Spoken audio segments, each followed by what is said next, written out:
What can I say that hasn't been said 1,000 times about Obito?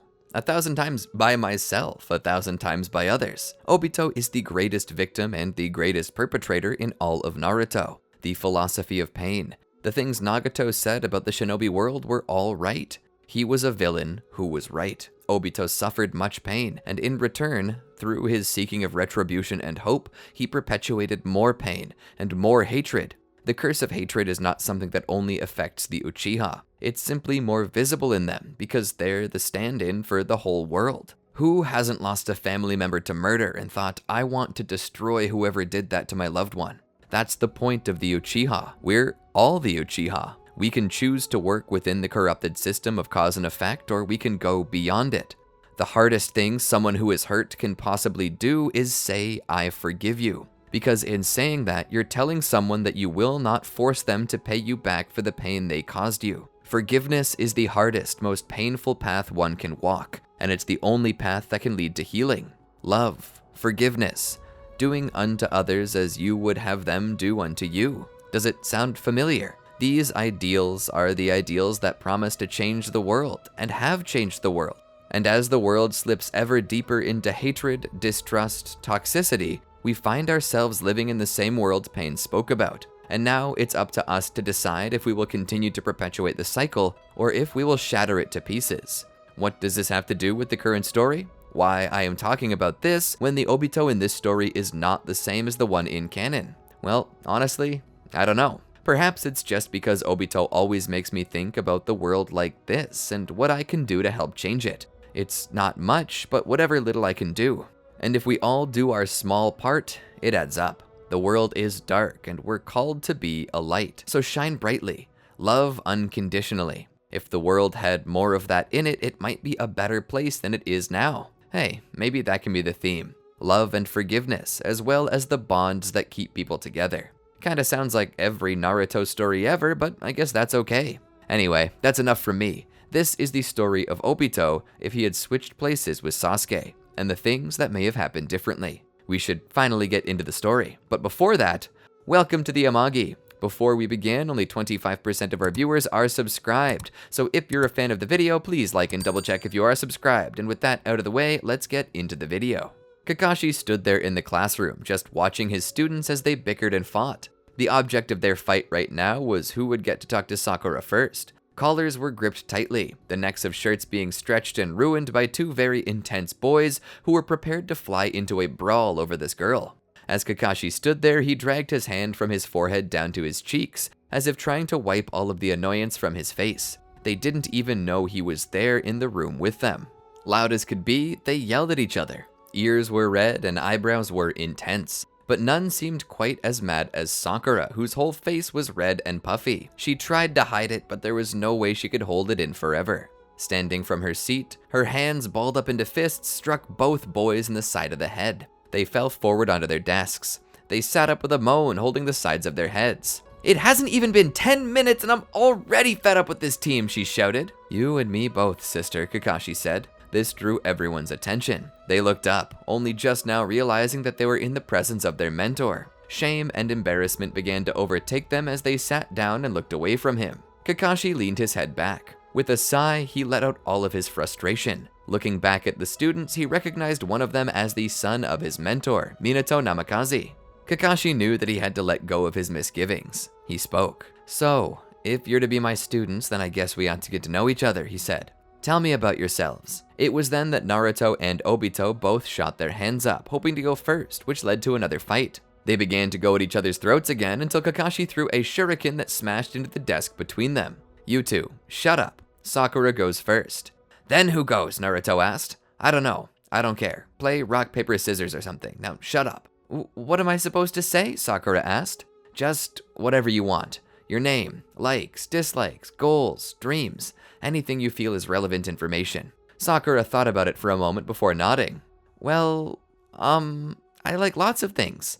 I kinda like girly things. Like what? Obito said. It's not like any of us are girls, Naruto said. This drew ire from Sakura. Whatever the hell I wanna like. It's fine, Sakura, just move on. What do you dislike? As she looked down at the two boys, she spoke through her teeth. Right now, I can think of a couple things I deeply dislike.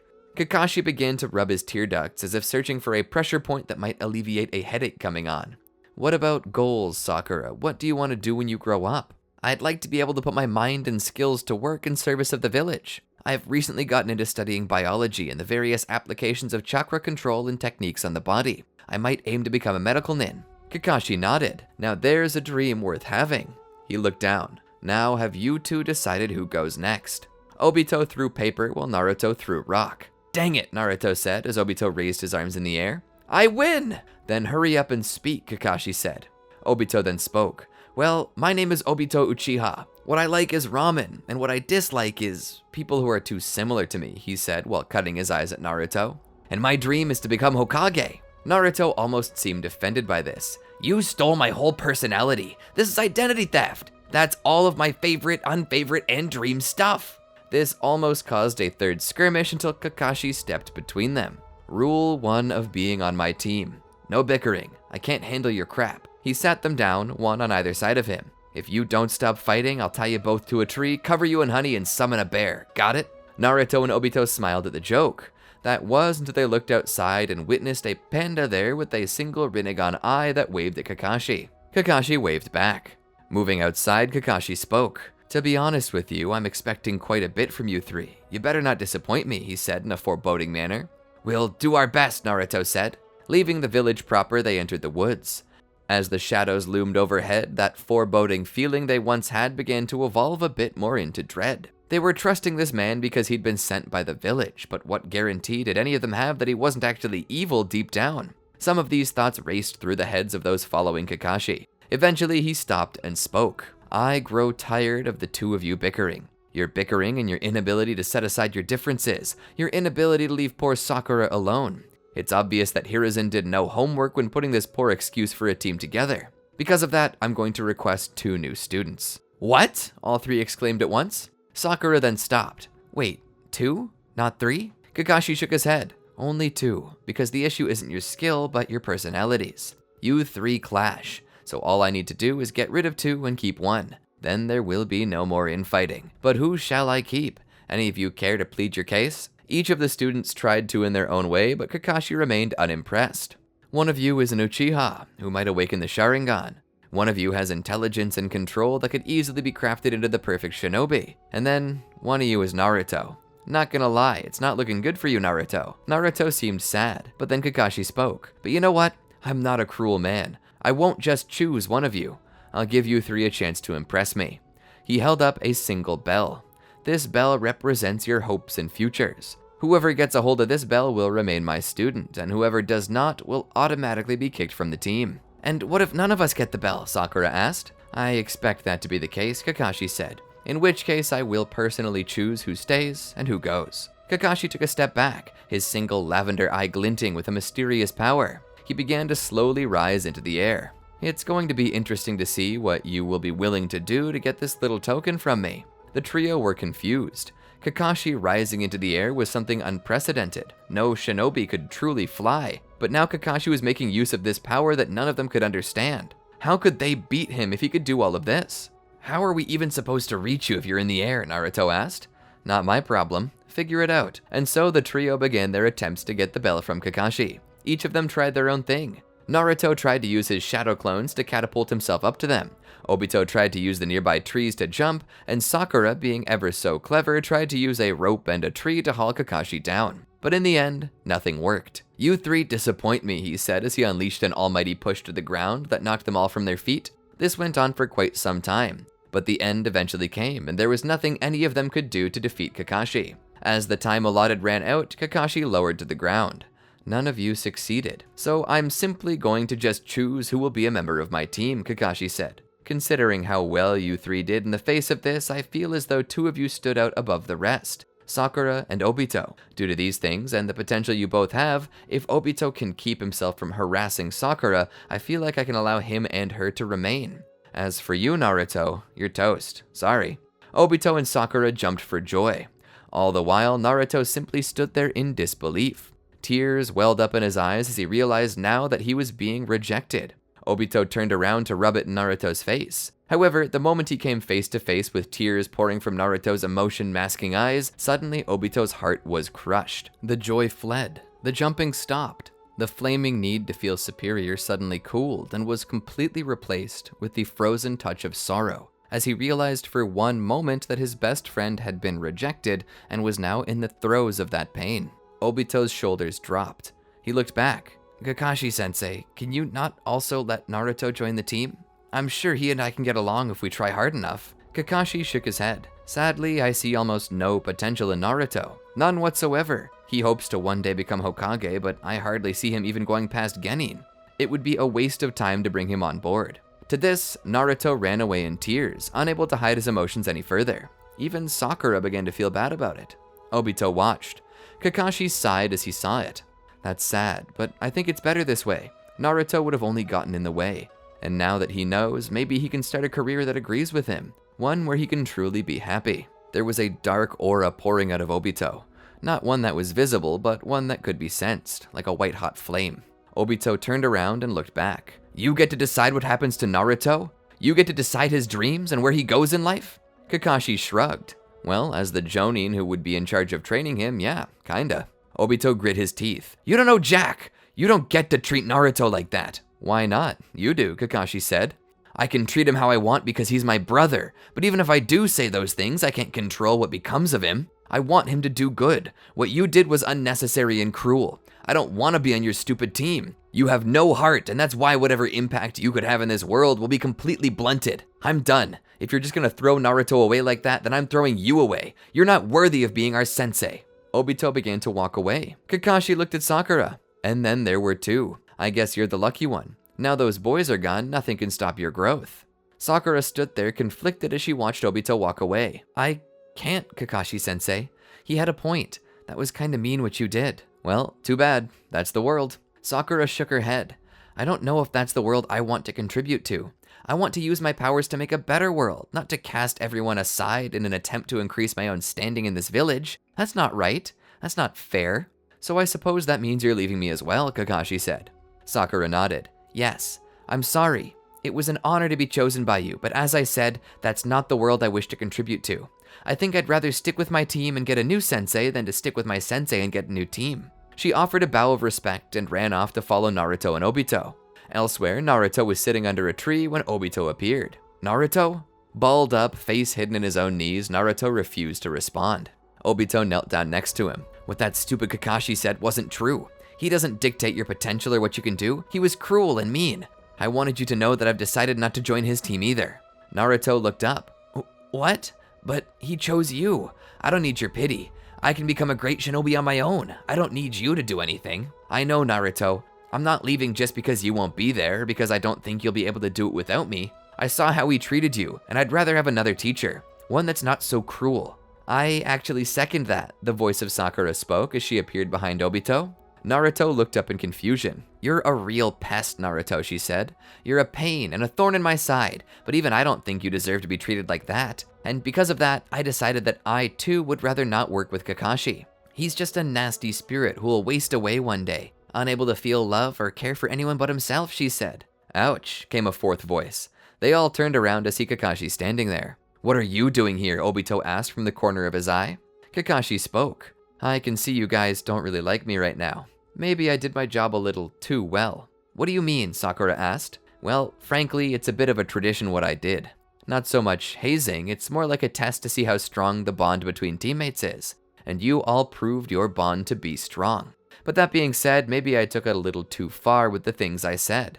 I want you to know, Naruto, the stuff I said about your potential wasn't actually meant to hurt you," he said. "Well, actually, I suppose it was. Regardless, I went too far with it. I probably struck a nerve with you that you're already insecure about, and I'm sorry about that. I just wanted to say that my team was always open to you three and will continue to be open. But if you choose another mentor, that's okay too.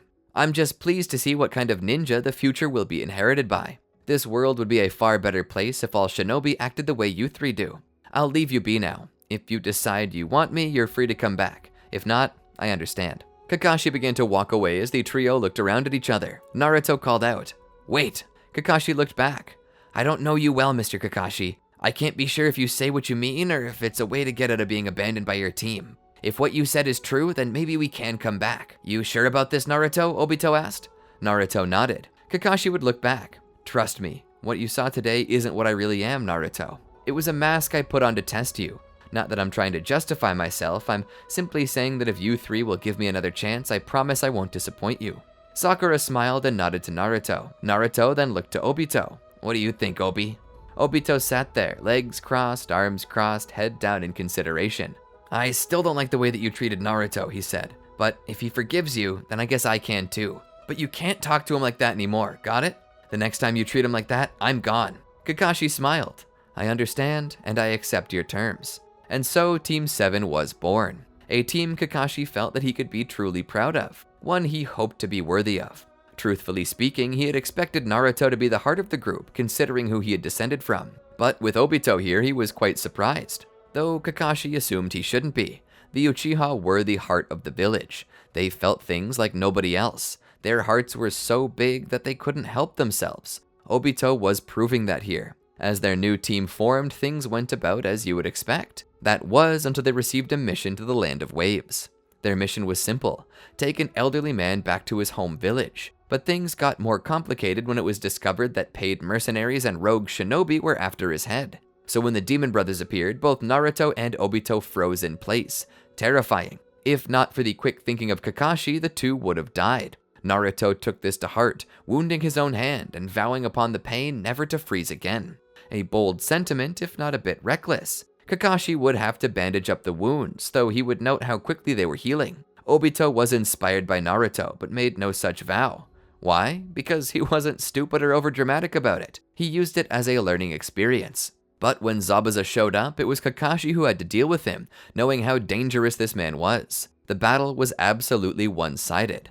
Zabuza had heard the legends of the Rinnegan and its power, but he didn't know if they were true. Kakashi was sure to show him just how true they were. With access to not only the Sharingan and Mangekyo Sharingan's abilities with little to no chakra cost, he also possessed access to the Six Paths techniques, which to a point Kakashi felt would be overkill for someone like Zabuza. There simply was no way for Zabuza to beat Kakashi head on, which he knew, so he retreated with the help of Haku.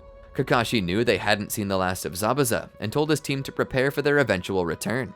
This resulted in Kakashi vigorously training his team. He began the process of teaching them greater chakra control in hopes that what few ninjutsu they actually knew could actually be used more efficiently, adding both power and stamina. Kakashi didn't have much time to teach them, and though he knew that his team shouldn't even be there at this moment, he couldn't turn a blind eye to the plight of these people. In particular, Kakashi found himself coaching Obito in hopes of causing the boy to awaken his Sharingan, but found that Obito was as of yet unable to do so. He simply didn't have the emotional motivation to do it yet, and so Kakashi hoped that whatever Zabuza had planned could be handled by Kakashi himself.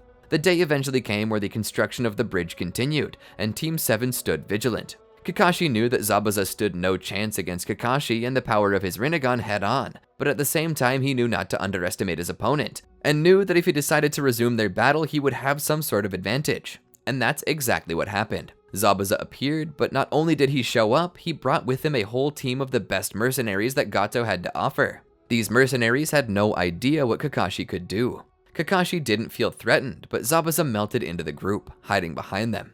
To make it even worse, he used the hiding and mist technique to obscure the vision of all those on the bridge, including Kakashi. Due to the masses of bodies, as well as the mist created by Zabuza, finding the mercenaries' true position had become much more difficult. And that is exactly what Zabuza wanted. Elsewhere, behind, Haku had been sent to deal with Kakashi's students. Keeping the Genin in danger would further force Kakashi to divide his attention. He'd be unable to see them, but if Haku could force them into pain, causing them to scream and cry for help, it would further break Kakashi's concentration. Naruto and Obito found themselves locked in the demonic mirroring ice crystals technique that Haku had. Speed, illusion, and senbon thrown by a skilled practitioner of shuriken jutsu was enough to drag out the battle and cause excruciating pain to Naruto and Obito. Not only that, but while Haku could attack them, his speed approaching near light levels made it hard for them to attack him, let alone know what he was doing. Obito and Naruto were in trouble and were caught dodging their attacks primarily, unable to really attack back. But even still, the speed of Haku was making it hard for them to avoid attacks entirely, and they were still being struck. Obito would eventually take one to the back of his knee, striking a nerve that caused not only immense pain, but a momentary loss of mobility in that leg. It seemed like the end for Obito, until Naruto tackled him out of the way of an incoming volley of attacks. But in return, Naruto himself was struck. Passing out and falling to the side, Naruto seemed to provide no life signs. Of course, he was still alive. After all, Haku's goal was never to kill them, but to immobilize them and cause them to lash out loudly, breaking Kakashi's attention. And that's exactly what happened. Obito, believing Naruto to be dead, cried out in sorrow and rage. This did get Kakashi's attention, as he himself was surrounded by shinobi. He wanted to turn around to help, but that's when Zabuza's executioner blade pierced the concrete below Kakashi. Zabuza had taken his time to hide under the bridge and was now attacking from below. Kakashi attempted to dodge these attacks, which proved to be taxing, but now he knew where Zabuza was, which meant he could launch a counterattack. But Zabuza knew that too, so once more his blade came up from under Kakashi, this time carving a hole in the bridge, causing the area where Kakashi was standing to fall into the water below. As Haku prepared his next attack, he was stunned to see the determination in Obito's eyes. Obito, looking up, face twisted in hatred, tears running from his newly awakened Sharingan, stood, pulling the Senbon from his leg. Haku began throwing more Senbon at Obito, but he dodged them easily. Despite Haku's greatest attempts at attacking him, Obito seemed to dodge them all. Obito knew that he had to destroy these mirrors. He had thought that only one of these mirrors truly had Haku in it and the rest were clones. How wrong he'd been. Now he saw that they all were Haku, and that Haku had simply been jumping between mirrors at incredible speed. Obito would pull out his shuriken, attach paper bombs to them, and throw them in all directions, striking each mirror with a shuriken. He would then raise a finger, causing them all to go off and shatter the mirrors. But despite this, Haku didn't appear. "Where is he?" Obito asked. He looked around. The moment he saw Sakura, a Senbon was launched at her. She dodged. Obito continued looking for Haku, but then when he looked back at Sakura, another Senbon was thrown. Obito recognized the trajectory. It was coming from his own Sharingan. Haku was hiding in another reflective surface. His eye. He can jump between reflective surfaces. Obito looked away from Sakura and commanded her to close her eyes. She obliged, as did Tazuna. Pulling a coin from his pocket, Obito flipped it into the air and tossed a kunai up at it. He then closed his eyes, causing Haku to shoot from his eye up to the coin, only to be struck by the kunai on his way. This caused Haku to cry out in pain as he fell from the bridge into the water. With this battle over, Obito rushed to Naruto's side, where he knelt down and checked on him. Naruto's body was healing at an unprecedented rate. Unsure what to call this, Obito began pulling Senbon out. It was then that Naruto seemed to gasp back to life, startling Obito. But as they both calmed down, Obito simply hugged his best friend, glad he was okay. Down below, Zabuza rushed at Kakashi, trying to keep him on the run, trying to hound him long enough that he couldn't use his Rinnegan. It took time for Kakashi to charge an attack, and so long as he was distracted and on the run, he wouldn't be able to use it. But as he fought Kakashi, he heard a new cry. Zabuza looked back and saw Haku fall into the water. This momentary distraction gave Kakashi all the time he needed to retaliate. Forming a chakra rod in his hand, he shoved it between Zabuza's ribs, piercing his heart. Zabuza took a few steps back after this attack. He looked down at the blood leaking from his ruined heart. It no longer pumped, signifying his death. Zabuza looked up to Kakashi for a moment longer before his eyes rolled up into his head. Zabuza fell back into the water and sank to the bottom. With Zabuza dead, Gato's men retreated out of fear of Kakashi, and due to the guardianship of Team 7, the bridge was finished, causing Gato to lose a large majority of his influence over the small village. With trade becoming possible without Gato's gatekeeping, the people were finally able to hire skilled Chunin to run Gato out of their village. The mission was a complete success. Between the actions of his team, the completion of the mission, and the fact that not only did they survive Haku, who is a high Chunin level threat, but actually beat him, let Kakashi know that his team was worthy of taking the Chunin exams when the time for that came about. Offering the opportunity to his team, they accepted it without hesitation. Upon getting there to take the exams, they were introduced to their first challenge, the written test. Despite the level of difficulty, all of Team 7 managed to pass. Obito used his Sharingan to cheat. It went against his better judgment, but he didn't want to be the reason that his team didn't succeed. Ironically for him, this was actually a desired outcome. Cheating was allowed and even expected, so long as he didn't get caught. Sakura fared better than them all because she was the smartest in the room. Naruto, however, pretty much had no way of cheating and just ended up stumped to the point that he didn't answer a single question. With the final question rolling around though, it was do or die time, with failure resulting in a permanent ban from the higher rank. Despite the fear of this, everyone took the question, not wanting to be the reason why their team failed.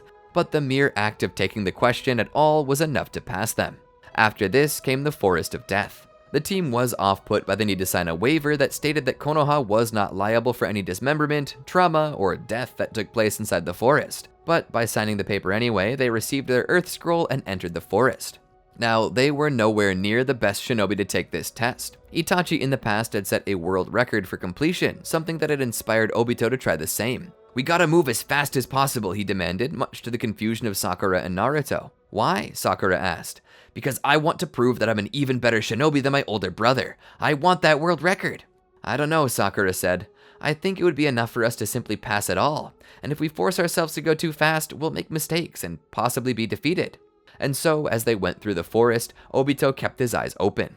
Along the way, they found a girl from the hidden grass who was being attacked by a bear. She had been abandoned by her teammates, and upon finding her, Obito quickly defended her from the bear, drawing a thanks. Obito said she didn't really need to give him thanks, as he was doing something any shinobi would. Though, upon noticing her heaven scroll, his face grew devious. He told her that if she was really appreciative, she'd just give him her scroll. Considering that she had been left behind, didn't think her teammates were worthy of the title of Chunin with how they abandoned her, and the fact that Karin hated Suna, she gave it over as a thanks. She would simply say it was stolen from her and move on when her team returned, using their abandonment as the reason to blame. With the scroll retrieved so quickly, Obito begged his team to move as quickly towards the exit as possible, saying that if they went as fast as they could make history as the fastest shinobi to ever take the test, and cement themselves as legends. Naruto and Sakura, admiring that prospect, decided to help Obito out. They made it to the center of the forest with time to spare. All in all, they did manage to beat Itachi's record. Whereas Itachi completed the Forest of Death in 5 hours and 37 minutes, Team 7 finished in 4 hours and 56 minutes. Obito and the others were so happy, thinking they set the record. That was until Kakashi informed them that sadly someone had arrived ahead of them. This almost destroyed Obito, but he tried to comfort himself. Surely they hadn't been beaten out by much, right? Nope. That Tsunagakure team completed the test in 1 hour and 37 minutes, a whole 4 hours shorter than Itachi. Obito's entire ego deflated. Well, less deflated, more like popped, leaving him a crying mess balled up on the floor. "I wanted to be famous." Hey, just be grateful you passed it all. And with an impressive time like that, you'll have something to hold over your brother forever, Kakashi said. Moving on to the exhibition matches, they were all paired up with their opponents. Naruto would face Kiba and Akamaru, which I'm sure doesn't surprise you. But what should surprise you is that Obito was paired up against Rock Lee. To that end, Sakura was the one teamed up against Yoroi, and it was Ino who was paired up against Gaara. Poor Ino.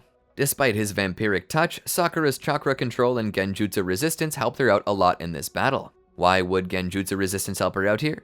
Well, you see, Sakura is smart, and she's good at finding solutions. The reason she was resistant to genjutsu was because she knew how to counter them. Working backwards from that, she actually learned how to form fairly convincing genjutsu that even Kurenai commented was fairly powerful.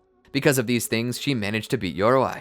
Naruto would manage to defeat Kiba. As for poor Ino, it wasn't much of a battle. She wasn't fast or strong enough to break through Gaara's sand shield. To a point, he hardly paid her much mind, which honestly would have been better for her. But she made the mistake of attempting the mind-body transfer technique, and as she entered his mind, she immediately had to confront his insanity, as well as the power of a tailed beast. She was kicked out almost immediately and stunned, but the most tragic part of this was, because she attacked Gaara's mind, she had angered him, and so he beat the ever-living snot out of her and left her in traction. Then, for the final fight of the preliminaries, it was Rock Lee versus Obito. Obito brought his A-game with his Sharingan, but he was not prepared for Lee's usage of the 8 gates. Lee was already fast enough the moment he removed his ankle weights, so much so that Obito could barely keep up with him, even with his Sharingan. But Lee eventually awakened up to the 5th gate of limit, which was just so unfair. He left Obito on the ground so beaten up that even Lee felt bad for him. He demanded that Obito give up and save him the trouble, but despite how tired Obito was, he rose to his feet once again. He refused to give up. His determination to beat Lee was so powerful that it forced him to awaken his 3rd Tomoe and both of his Sharingan. With this, he could easily see Lee's movements, but sadly his body still couldn't keep up. Despite his Sharingan having been awakened, Lee still overshadowed him in speed and power, and this resulted in Lee knocking him out cold. Everyone expected Obito to be down in the dumps, certain that, because he was so driven to prove himself to his brother, that he'd be destroyed to find out that he wouldn't become a Chunin this year. But they were pleasantly surprised to find that Obito was more than okay with it, and used it as a reason to train. As the month off for training came around, Obito would train desperately with Kakashi and with Itachi, the latter of which finally making time for him upon witnessing the maturity of Obito's Sharingan. He would teach Obito how to weave better genjutsu by allowing him to experience the best he had to offer. He taught Obito Shuriken Jutsu and better ways to utilize their fire release. And when he trained with Kakashi, he managed to learn the Chidori, a technique he had formed when he was younger but could never utilize until he got the Sharingan. He bequeathed this technique to Obito, who learned to use it with deadly efficiency. All the while, Sakura trained alongside him, hoping to gain new knowledge of genjutsu for fear that she would have to face Gaara.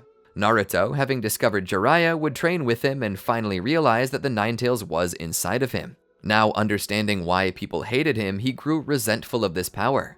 That was until Jiraiya told him how to harness it. As the month of training came to an end, the exams resumed. Naruto had to face Neji, and Sakura, much to her horror, was right in her prediction. She would be facing off against Gaara. Naruto just barely skated by in his battle against Neji, but only because he possessed the Ninetales chakra. Had he not, Neji's gentle fist techniques would have left him drooling in the dirt. As for Sakura's battle with Gaara, well, I'll just tell you. She attempted many things. First off, she was sure to offer Gaara plenty of respect and a lot of compliments in the hopes that she could stay on his good side. Let's just say she wasn't very optimistic, and actually began to wonder if she shouldn't just forfeit the battle. But all the same, she decided to fight because she didn't wish for her honor to be slighted by knowing that she gave up to her terror. Sakura's best thing she could do was genjutsu at this time, and had hoped to cast it on him. It was powerful genjutsu that even Gaara would have trouble resisting. She was sure she could put him under, and the moment she did, the seal on Shukaku began to warp. Shukaku forced Gaara to take on his partial transformation, with part of his body forming a monster of sand. Sakura was not equipped to handle this, and Obito knew it.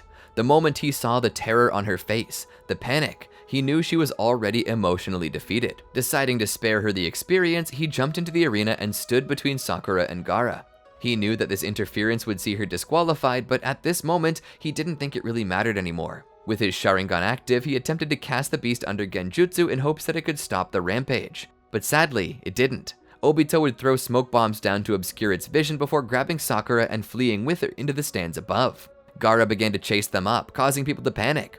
Kakashi had to step between Gaara and the rest of the crowd, where he used his Rinnegan to control the beast down and return it to its cage. Sakura was disqualified, of course, and the outburst also caused Gaara to be disqualified. The later matches were between Kankuro and Shino, and Temari and Shikamaru. Kankuro and Temari managed to defeat their opponents. Since Naruto had no opponent to fight, they skipped right to Kankuro versus Temari. Kankuro is indeed stronger than Temari, but Temari has the perfect counter. His ranged attacks would do nothing in the face of her fan and wind style, which blows them away. Kankuro has many tricks with his puppets. The biggest advantage Temari has is that she's familiar with her brother, and knows what his puppets can do from conversation and experience watching him use them. But do you suppose Kankuro has told or shown everything that he's got? No, their brother is a loose cannon, and surely Kankuro had something in store just in case he ever needed to survive his brother's wrath, and Temari knew this. She too had things stored up that Kankuro didn't know. In the end, she overcomes her brother with her strategies and intellectual power. This brings her to the finals against Naruto. As the two of them fight, Temari obviously has the advantage, but as the fight drags on, she begins to grow tired, and Naruto begins to grow stronger, especially as he awakens his version 1 cloak, which he awakened training with Jiraiya. And due to Naruto's strength being not too far removed from Gaara's at this point, it's safe to say that Naruto wins. This sees Naruto awarded the rank of Chunin. Despite Obito's jealousy, he's happy for Naruto and they all celebrate. Naruto is one step closer to fulfilling his dream. Obito, though, continues to train, refusing to be left behind. He trains like a madman, which impresses Naruto. So when Naruto is offered a chance to continue his training with Jiraiya, he takes it quickly. Within the next year, Obito not only becomes a Chunin, but absolutely smashes the competition. Things seem happy, don't they? Well, don't get too comfortable, because there's another name in the title of this What If, and he's been working all the while this has been happening. His plans are formed, his targets acquired. All that's left is to execute. And that's where I think I'm going to call it for today. I hope you enjoyed the video. We've got at least one more part planned for this one, so be sure you're subscribed and have the notification bell clicked. That way you'll be informed when the video releases. If you liked the video, be sure to tell us about it in the comments below, and feel free to click that like button. It tells YouTube that you enjoyed this video, and it'll help it show more videos like this, not only to you, but to others as well. Anyway, I hope you all have a wonderful rest of your day. Until next time, peace out.